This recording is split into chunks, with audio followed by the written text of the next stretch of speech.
호세아서 9장 말씀은 우리 성경의 여러 가지 구분 중에 이 예언서에 대한 부분입니다. 성경에는 많은 예언서들이 있습니다. 그 예언서, 이제 구약에서는 대선지서 또 소선지서 이렇게 큰 구분이 있고, 신약에서는 요한계시록을 예언서라고 이야기를 합니다. 예언서라고 이야기하면은 우리가 익히 알고 있고 그냥 상식적으로 미래에 일어날 일에 대해서 우리가 이것에 대해서 알게 되는 것, 미래에 있을 일을 누군가는 예견해 줘서 이야기를 해 줘서 미래에 어떤 일이 벌어지는지를 우리가 알게 된다라는 것을 예언서라고 생각을 합니다. 그래서 한자도 미리 예자로 쓰게 되는데요. 정확한 근데 이 예언서에 대한 뜻을 이렇게 찾아보면은 미리 알게 되는 일을 말해주는 것을 예언서라고 하는 것이 아니라, 하나님께서 선지자에게 내가 할 말이 있다, 그래서 너는 가서 나의 말을 전하라 라고 말씀하시는 것. 그래서 예를 들면은 무엇이라고 하냐면, 하나님께서 우리 인간들에게 전할 말씀이 있으세요. 그래서 그 말씀을 선지자에게 맡기는 것, 이것을 미리 예자가 아닌, 한자로 보면은 미리 예자가 아닌 맡길 예자, 우리가 예금을 하거나 저축을 할 때 그 쓰는 예자를 쓰는 것이 맞다. 왜냐하면 이 선지자가 먼저 미래에 일어날 일을 먼저 보고 일어날 일이 있을 겁니다 라고 이야기하는 것이 아니라, 인간이 주체가 되는 것이 아니라 하나님께서 우리에게 하실 말씀이 있기 때문에 그 말씀을 전하는 것. 근데 그 말씀을 전할 때 미래에 이러한 일들이 일어나게 될 것이니까 우리가 주의하고 기억하라 라고 이렇게 말씀을 전해주는 것, 그 의미를 가진 이 성경이 바로 예언서라고 바라보는 것이 맞습니다. 그래서 우리는 이 예언서들을 읽을 때 그러면 이 미래에 어떤 일들이 일어나겠다라는 것에 더욱더 주목하고, 어떠한 사건이 언제 일어나느냐 이런 것을 더 주목하여 보는 것이 아니라, 왜 하나님은 이 말씀을 오늘 우리에게 주시고 있는가, 왜 하나님은 이 일들이 미래에 일어날 것이라고 말씀을 하셨는가, 이 의미를 발견하고 그 하나님의 마음을 깨달아 알아가는 것이 훨씬 더 중요한 부분입니다. 그래서 오늘 호세아서 9장 말씀을 보면은 축복된 말씀은 하나도 없습니다. 그래서 오늘 참 죄송합니다. 새벽에 나오셨는데 저주의 말씀들만 해야 되니까 너무나도 참 마음이 힘들었습니다. 그런데 오늘 하나님께서 형벌의 날이 있고 보응의 날이 있을 것이다, 이 말은 즉 심판이 있을 것이다 라고 선포하시는 이 의미를 우리가 오늘 깨닫고 돌아가지 못하면 그냥 겉으로만 드러나는 너무 안 좋은 말씀이네, 그래서 오늘은 9장은 빨리 넘어가야지, 오늘 영상도 빨리 스킵해버려야지 라고 넘어가 버릴 수가 있는데, 그런 의미로 하나님께서 이 호세아서 9장을 만드신 것이 아니다, 기록하신 것이 아니다라는 겁니다. 진짜 형벌의 날이, 보응의 날이, 이 심판의 날이 굉장히 우리에게 중요한 의미가 있기 때문에 오늘 하나님께서는 이 말씀만 9장에 기록을 해놓으신 것입니다. 왜 하나님이 형벌의 날, 또 이 보응의 날, 이 심판의 날을 이렇게 허락을 하셨을까? 우리 한번 이 하나님의 마음을 조금 더 알아가 보면 좋을 것 같습니다. 우리 오늘 말씀을 보면은요, 2절 말씀에 타작마당에서 이제 이 음행의 값을, 1절에도 나와있죠. 타작마당에서 음행의 값을 좋아하였다. 우리가 그것에 더 이스라엘 백성들이 더 원하였다라고 이야기하는데, 이 타작마당에서 음행의 값을 좋아했다라는 이 행동이 결국은 무엇을 의미하냐면, 바알신을 숭배하였던 이스라엘 백성의 모습을 의미합니다. 바알신이 어떤 신이냐면 풍요의 신이에요. 잘 먹고 잘 살고 부자가 되고 부유해지는 것. 어떻게 보면은 우리가 새벽에 많이 와서 기도하는 부분일 수도 있을 것 같습니다. 좋은 대학 가게 해주시고 풍요롭게 해주시고 우리 자식들 잘 되게 해주시고 하는 기도의 제목들. 그러면 이런 질문이 들겠죠. 아니, 예수님을 믿는데 목사님, 그런 기도를 하면 그러면 안 되는 겁니까? 아니요, 성경에도 하나님도 물질의 축복을 주신다라고, 그렇게 우리 하나님은 위대하시고 이 모든 세상의 주인 되신 하나님이시기 때문에 우리에게 그것도 허락하여 주시는 하나님이십니다. 그러면 오늘 왜 바알신을 숭배하고 또 하나님을 믿는데 이렇게 잘 되는 것에 대해서 좀 그렇게 하면 안 되나라는 것을 이야기하는지 우리가 한번 좀 알아가 보면 좋을 것 같습니다. 하나님도 물질 축복을 하시기 때문에 이렇게 잘 되는 것에 대해서 부정적인 의미를 가지면 안 됩니다. 우리는 성경을 읽다가 간혹 이렇게 성경을 보면서 오해하는 경우도 있어요. 뭐냐면 하나님은 부자를 싫어하시는 것 같아. 왜? 예수님께서도 말씀하셨잖아요. 부자가 천국에 들어가는 것이 낙타가 이 조그마한 바늘길을 통과하는 것보다 더 어렵다. 그러니까 그 물질에 욕심 가지지 마라 라는 이야기들을 보면서, 야, 우리는 그러면 부자가 되면 안 되는 거야, 뭐 이렇게 좀 하나님은 물질에 대해서 가지는 것을 부정적으로 생각하시나 봐 라고 오해를 하십니다. 그러나 하나님은 가난한 자나 부요한 자나 높은 자나 낮은 자나 다 사랑하시는 사랑의 하나님이십니다. 아멘. 그러면 이 말씀을 우리는 어떻게 받아들여야 될까요? 하나님은요, 우리에게 어떤 분이신지를 조금 더 알아봤으면 좋겠습니다. 하나님은 우리가 지금 아무것도 가진 것 없어도, 물질의 풍요함이 없어도 하나님은 홀로 찬양받기에 합당하신 분이십니다. 믿으십니까? 자, 그 말은 무엇이냐면, 지금 오늘 내 삶 가운데 아무것도 없고 모든 것을 다 잃어버린다 할지라도 하나님 한 분만으로 우리는 만족하고 있느냐라는 이 질문에 아멘, 저는 하나님 한 분만으로 만족하고 있습니다 라는 이 고백을 올려드려야 된다는 것. 이 고백이 없다면, 하나님, 내가 하나님 말고도 이 물질의 풍요가 있어야 되는데 이 물질의 풍요 없으면 난 하나님 예배하는 거 아직 잘 모르겠습니다. 난 하나님을 찬양하지 못할 것 같습니다. 난 하나님을 하나님으로 믿기 어려울 것 같습니다. 이렇게, 그래서 내가 원하는 것, 내가 기뻐하는 것, 내가 잘 되는 것을 더 선택하는 이 모습이 하나님 보시기에 이 바알 신을 숭배하는 모습과 똑같다. 정말 그래서 악한 모습이다라고 이야기를 하고 있는 겁니다. 이렇게 이야기해도 잘 아직 이렇게 와닿지 않는 부분이 있을 것 같아요. 그래서 그냥 간단한 예를 한번 들어보겠습니다. 옛날에는 사법고시가 있었어요. 사법고시가 굉장히 힘들기 때문에 몇 년을 걸려서 공부를 한다고 합니다. 대략 한 10년도 이제 평균적으로 공부를 한다고 해서 했는데, 예를 들어서 어떤 한 남편이 사법고시 준비를 한다고 10년 동안 열심히 공부를 합니다. 아무것도 안 하고 공부만 해요. 사법고시 통과하기 위해서. 그러면 아내가 이 남편을 뭐 삭바느질 하면서 막 먹여 살리고 뒷바라지를 다 해줬어요. 10년 동안. 그리고 아기도 있었는데 이 아기도 홀로 독박 육아를 다 했어요. 그리고 났더니 10년 뒤에 남편이 사법고시 합격을 합니다. 와, 너무 감사하죠. 할렐루야죠. 그런데 이 남편이 사법고시 합격하고 이제 법원에 출두하고 근무하기 시작하면서 거기서 어떤 한 여자와 바람이 났습니다. 와, 이 아내가 느끼는 심정과 감정은 어떠한 마음일까요? 배신과 배반, 너무나도 속상한 마음, 그 남편을 가만히 두고 싶지 않은 이 마음들이 일어나겠죠.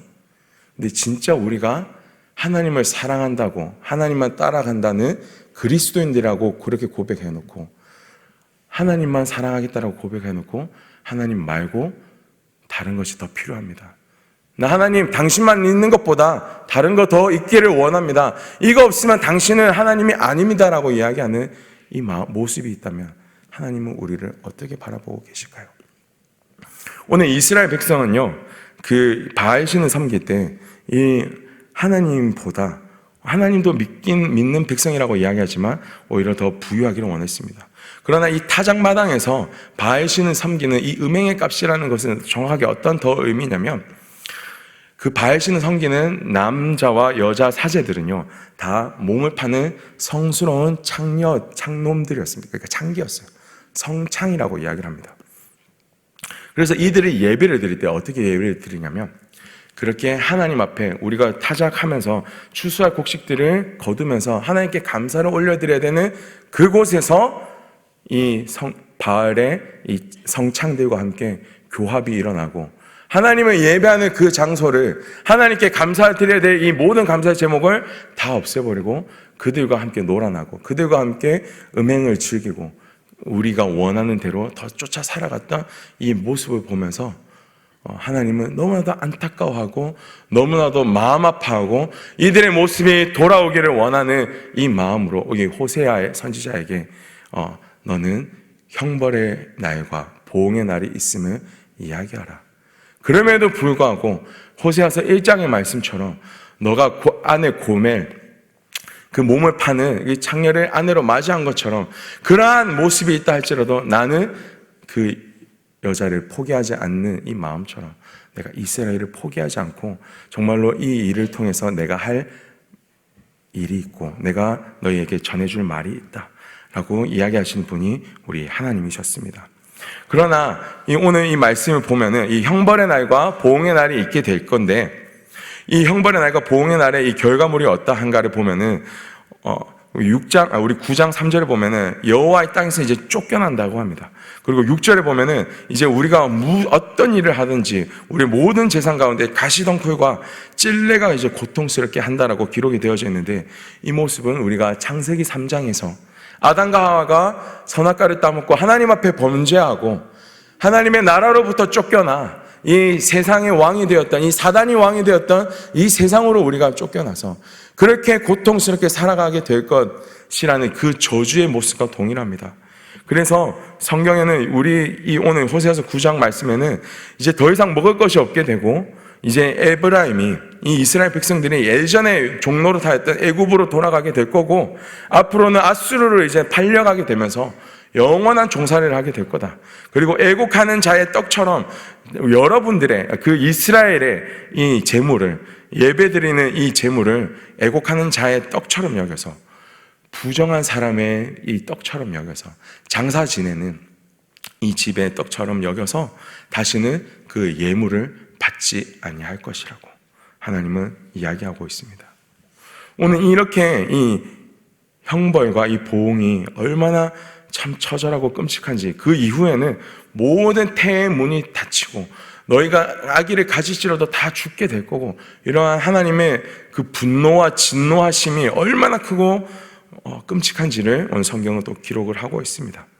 오늘 이 말씀을 우리가 오늘 마주하면서 이 이스라엘 백성이 정말 나다라는 이 고백을 통해서 우리가 하나님 말씀 앞에 거룩하여질 수 있기를 진심으로 축복드립니다. 그런데 정말로 이 아멘이라는 단어가 쉽지 않을 것 같아요. 아멘이라는 소리가 참 작습니다. 왜요? 나는 그 정도는 아닌 것 같은데 목사님, 저는 그래도 이런 새벽 기도에 나왔잖아요. 열심히 하나님 사랑하려고 노력합니다. 저도 알아요. 여러분들 마음을 다 압니다. 근데 한번 되짚어 봤으면 좋겠어요. 진짜 우리 마음을 정직하게.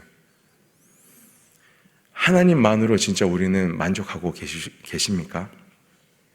내 것 주장하지 않고 모든 것 다 잃어도 정말 하나님 한 분만으로 저는 충분합니다.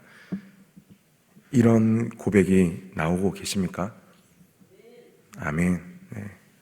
왜 이렇게 목사님 극단적인 질문을 하십니까? 라는 이런 모습, 표정들이 많으신 것 같아요. 이 아멘이라는 고백이 참 쉽지 않아요. 저도 이 말씀을 준비하면서도 저도 한번 질문해 봤을 때, 주여 죄송합니다. 제가 참 부족한 죄인입니다. 괴수 중에 괴수입니다. 라는 고백이 더 많은 것 같습니다. 근데 많은 사람들이 그렇지 않는 척하고 살아요. 하나님만 사랑한다고, 우리는 하나님만 따라간다고, 하나님만이면 충분하다라고 그렇게 찬양하고 고백하고 나아가면서 우리 마음속에는 아닌 척하면서 이 바알을 숭배하고, 내가 더 잘 되기를 원하고, 더 좋은 집에 살기를 원하고, 더 좋은 차를 얻기를 원하고, 더 행복하기를 원하고, 아니면 어쩌면 하나님의 마음을 아는 것보다 그렇게 내가 더 잘 살기를 원하고, 아니면 정말로 원수를 사랑하라는 그 하나님의 말씀보다도 내 원수가 더 어떻게 하면 잘못되면 좋겠다라는 이 마음을 품고만 살아가고 있는, 하나님의 마음 하나도 모른 채 다른 것들만 바라고 원하고 살아가는 자가 우리가 아닌지 한번 스스로 한번 봤으면 좋겠습니다. 그런 모습이 혹시라도 우리 안에 있다면 우리는 이스라엘 백성과 같이 음행의 값을 좋아하고 하나님의 형벌의 날과 보응의 날 앞에 이 진노를 피하지 못하는 사람임을 우리는 깨달아야 될 것입니다. 근데 오늘 아까 서두에 말씀드렸던 것처럼 왜 형벌의 날과 이 보응의 날을 우리에게 허락을 하셨는가? 왜 하나님은 이 날을 만드셔서 우리에게 심판을 말씀하시는가? 오늘 여기서부터 진짜 말씀이 중요합니다. 하나님께서 이 심판이 있으면 우리에게 미리 알려주시고 이 선지자들을 통해서 이런 일들이 있게 될 것이라고 말씀하시는 이유는 무엇이냐면 바로 끝이 있으면 우리에게 기억하게 하여 주기 원함입니다. 그래서 하나님께서 정하신 이 끝이 반드시 우리에게 올 건데, 그 끝이 임하기 전에 우리가 마음을 돌이켜 하나님의 마음을 깨달아 알아서 정말로 하나님께로 다시 향할 수 있도록 하나님은 그 일을 원하시기 때문에 이 날을 정하시고 이 날 전에 돌아오라고 하나님의 사람들을 통하여서 우리에게 하나님의 뜻을 전하여 주고 계시는 것입니다. 예를 들어서 오늘 우리가 죽는다라고 가정을 해봅시다. 오늘 내가 당장 죽게 되는데 우리에게 가장 중요한 것이 무엇일까요? 오늘 내가 당장 죽게 되는데 그럼 내가 지금 모은 재산을 다 쓰고 죽는 것이 중요할까요? 아니면 내가 더 좋은 차를 타는 것이 더 중요할까요? 내가 오늘 새 집에 이사 가기 위해서 더 저축하는 것이 더 중요할까요? 아니면 내가 더 음행의 자리로 나가는 것이 더 중요할까요? 아니면 이 원수를 내가 어떻게 갖고 죽을까? 이것이 더 중요할까요? 아니요. 내가 오늘 죽게 된다면 가장 중요한 것은 내 영혼이 오늘 구원을 받느냐 못 받느냐, 내가 정말로 예수님을 믿고 따라가느냐 못 따라가느냐, 가장 중요한 것은 이것일 겁니다. 하나님께서 그래서 이 형벌의 날을 작정하시고 만드시고 우리에게 이 끝이 있음을 선포하시는 이유는 정말로 이 세상에서 가장 중요한 것이 무엇인지 다시 오늘 생각해 봐라. 우리에게 알려주고 이 의미를 전하여 주기 원하시는 것입니다. 그러면 우리는 이제 어떻게 해야 될까요? 하나님의 끝이 있음을, 이 심판이 있음을 우리가 알게 되면 어떻게 해야 될까요? 호세아서 말씀은 그래서 2번이나 이렇게 기록을 하고 있습니다. 6장 1절에는 여호와께 돌아오라 라고 이야기하고 있고 14장 1절에도 똑같이 이야기합니다. 여호와께 돌아오라고요. 어떻게 하면 된다고요? 여호와께 돌아오기만 하면 된다라고요. 네. 참 쉽습니다. 여호와께 돌아가기만 한다면 하나님은 이 심판의 날을 심판이 아닌 구원의 날로 우리에게 변하게 하여 주실 것입니다. 하나님께서 원하시고 하나님께서 우리에게 이 형벌의 날과 보응의 날을 말씀하신 이유는 단 한 가지, 이것입니다. 끝이 있음을 알고 무엇이 중요한지를 우리 마음속에 다시 새긴 다음에 하나님께로 돌아오기를 원하시는 것. 너무 쉬워요. 너무 쉬워요. 왜요? 그 값을 안 모르시잖아요. 만약에 제가 하나님이라면, 감히 불경한 이야기인데 제가 하나님의 입장이라면 한번 상상을 해봤습니다. 아까 예를 들어서 10년 동안 뒷바라지를 했는데, 그렇게 남편을 이렇게 사법고시 뒷바라지를 했는데 배반을 때렸어요. 그러면 제 마음은 어떨까? 저는 도저히 용서 못하겠습니다, 하나님. 그 남편은 한 30년은 지옥에 있다가 돌아와야지, 내가 한 3배 정도는 더 고생해야지 내 분이 풀릴 것 같습니다. 이런 마음이 드는 것 같아요. 하나님은 안 물으신대요. 하나님은 돌아오기만 하면 이 죄값을 묻지 않으시고 심판의 구원으로 바꾸신대요. 이해가 안 되더라고요. 아니, 어떻게 하나님, 이게 가능하죠? 제가 아무리 인간이고 아무튼 저도 목사이기 때문에 남들보다 조금 더 선하게 살려고 노력하려고 하는 그런 사람인데 도저히 저는 안 될 것 같아요 라는 이 고백을 드렸는데 하나님은 가능하시다고 합니다. 그래서 드는 생각은, 하나님 어떻게 가능하죠? 도대체 왜 이런 일이 되죠? 이해가 안 됩니다 라는 생각을 막 가졌습니다. 그때 주신 하나님의 마음은 뭐냐면, 그런 생각하는 것 자체가 참 교만한 것이다. 왜요? 제가 스스로 하나님이 되려고 스스로 이 구원을 이루어 보려고 생각을 하고 있는 이 모습이라는 거였죠. 하나님은 이러한 조건 없이 우리에게 구원을 선물로 주십니다. 이거를 성경에서는 복음이라고 이야기합니다. 인간은 그런데 이 복음이 필요 없고 스스로 어떻게 하면 이 죄값을 해결해 보고 구원을 이루어 볼까 늘 노력하고 고민을 해봅니다. 그래서 수많은 이 세상의 종교들은 이 자신의 선행과 여러분들의 노력을 통해서 구원을 이루어 보라. 수많은 사람들도 하나님 필요 없이 스스로 한번 그 구원을 이루어 보라고 이야기를 하는 겁니다. 그래서 많은 사람들은 이제 내가 하나님이 되어서 내 뜻대로 살아가면서 이 구원까지도 이루어 보려고 하는 이 모습으로 살아갑니다. 그렇지만 성경도 이야기하고 있고, 이 죄값을 치르기 위해서 우리가 잠깐이라도 지옥에 간다면 그 지옥의 형벌의 값은, 우리의 죄의 값을 치르기 위해서 들어간 그 순간 우리는 영원히 그 죄값을 지옥에서 치러야 될 것입니다. 인간으로서는 이 죄값을 치를 수 있는 사람은 아무도 없다라고 성경은 정확하게 기록하고 있습니다. 그렇기 때문에 하나님은 이 복음을 우리에게 선물로 주신 겁니다. 우리로서는 이 구원을 스스로 이룰 수 없기 때문에 하나님께서 스스로 이 모든 이 구원을 이루셨던 것입니다. 그래서 우리는 스스로 하나님이 되어서 내가 내 힘대로, 내가 하나님이 되어서 뭔가 내 뜻대로 살아가려고 하는 것보다, 아니, 하나님, 저에게는 하나님이 필요합니다. 저에게는 하나님만이 필요합니다. 저에게는 하나님 당신만이 온전히 왕이시고 정말로 우리의 구원자가 되십니다. 이런 고백이 우리에게 필요한 것입니다. 그럴 때 진짜 하나님께서 예비하시고 우리에게 허락하여 주셨던 이 구원의 길이 이루어지는 것입니다. 왜 하나님이 우리를 이렇게까지 바라보시고 구원의 길을 허락하였을까요? 성경은 단 한마디로 이야기합니다. 요한복음 3장 16절에 하나님이 세상을 이처럼 사랑하사, 하나님이 세상을 이처럼 사랑하시기 때문에 그 길을 열어주셨다고 합니다.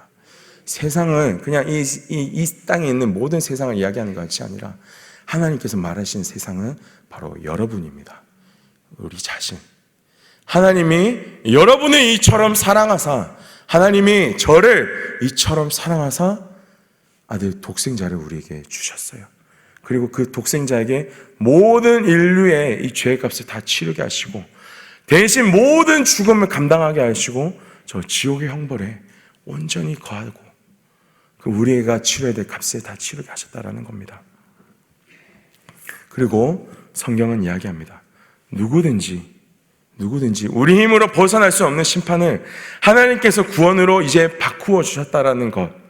그래서 이 예수 그리스도의 십자가 구원을 믿기만 한다면 정말로 구원을 받게 된다라고요.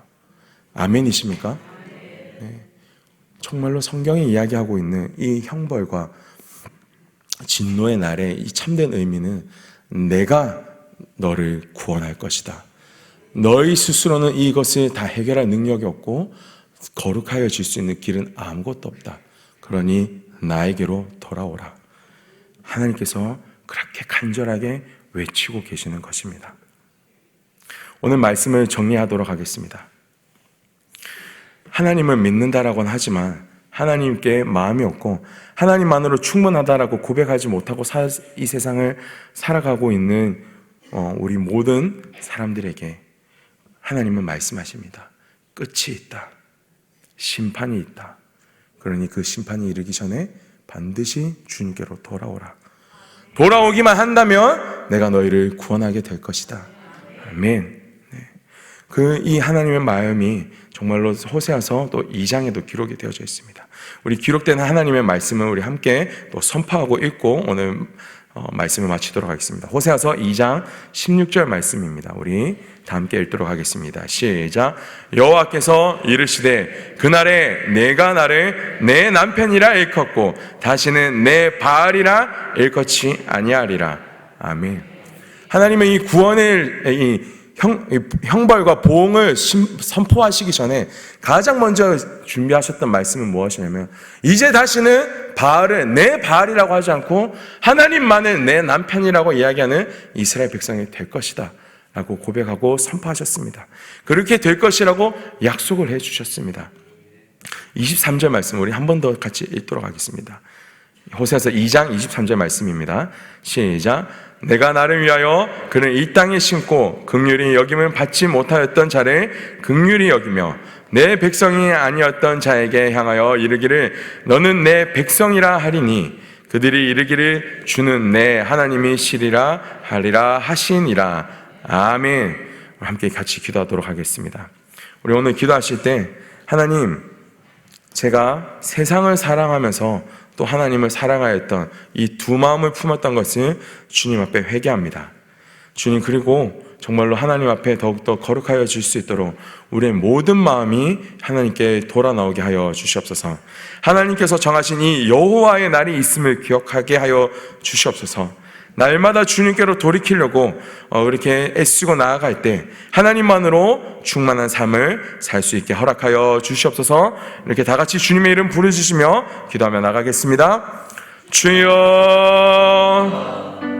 사랑과 은혜가 충만하신 아버지 하나님, 오늘 이 새벽에 하나님의 말씀 앞에서 우리의 마음이 어떠한지를 다시 한 번 더 되짚어 봅니다. 이 형벌과 보응 앞에, 하나님의 심판 앞에 주님, 제가 감히 거룩하였다라고, 제가 정말로 하나님만 사랑하였다라고 고백하였던 이 모든 죄악까지도 주님 앞에 회개하기를 원합니다.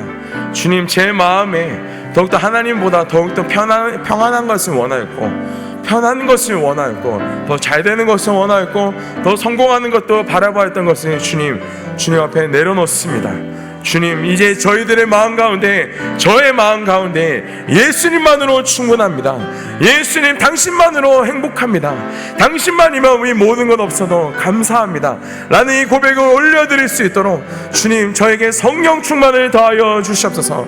저의 마음 가운데 하나님만 사랑하는 이 마음을 더하여 주시옵소서. 정말로 하나님 앞에 거룩한 모습으로 나아가기 원하고, 두 마음 품지 아니하고 음란한 자가 되어지지 아니하고 하나님의 거룩한 신부로서 살아가게 하여 주시옵소서. 하나님만을 내 남편이라고 고백하며 나아가며 하나님만을 나의 하나님이시다 라고 고백할 수 있는 우리 사랑하는 성도님들 되어지게 하여 주시옵소서. 오늘 이 새벽에 우리를 다시 한 번 더 회복시키시고 이끌 것을 기대하옵나이다. 주님께서 온전한 이 믿음을 회복하여 주시옵소서. 하나님, 당신만이 우리의 남편이십니다. 하나님, 당신만이 우리의 주님이십니다. 정말 두 마음 품지 아니하고 주님만으로 충분합니다. 예수 그리스도 당신만으로 만족합니다라고 고백하며 나갈 수 있는 우리 사랑하는 성도님들 되어지게 하여 주시옵소서. 그렇게 행하신 우리 주 예수 그리스도의 이름으로 기도드리옵나이다. 아멘. 주여, 주여, 주여. 할렐루야. 살아계시고 전능하신 아버지 하나님, 오늘 이 새벽에 우리 마음 가운데